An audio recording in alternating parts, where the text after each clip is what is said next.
പറഞ്ഞു, ഞാൻ നിന്നെ ഭൂമിയുടെ അറ്റത്തോളം അയക്കും. നിങ്ങൾ യെരൂശലേമിൽ കാത്തിരിക്കണം, ദൈവത്തിൻ്റെ ആത്മാവ് പ്രാപിക്കും വരെയും. അപ്പോസ്തല പ്രവൃത്തികൾ വായിക്കുമ്പോൾ അവിടെ കാണാൻ കഴിയും.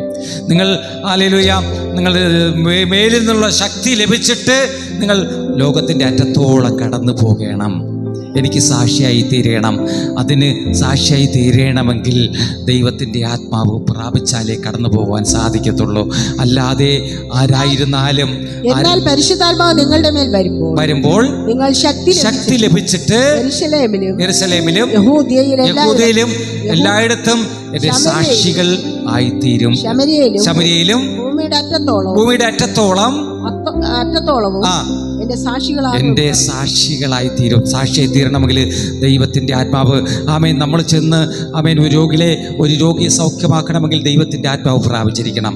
ആമേൻ, ഒരു വ്യക്തിയെ ഭൂതത്തിൻ്റെ കയ്യിൽ നിന്നും നാനാവ്യാധികളിൽ നിന്ന് വലയുന്നവരെ വിടുവിച്ചെടുക്കണമെങ്കിൽ ദൈവത്തിൻ്റെ ആത്മാവ് പ്രാപിച്ചെടുത്ത് ദൈവിക ശക്തിയോടുകൂടെ കടന്നു പോയാലേ സാധിക്കത്തുള്ളൂ. Praise the Lord, hallelujah. അതിനായി നമ്മൾ കാത്തിരിപ്പ് ആവശ്യമാണ്. ആമേൻ. ഇവിടെ യേശു പറയുന്നത്, ആമേൻ, സ്ത്രീയെ എൻ്റെ നാഴിക ഇതുവരെ വന്നിട്ടില്ല. എങ്കിലും ഹല്ലേലൂയ, അങ്ങനെ പറഞ്ഞതിൻ്റെ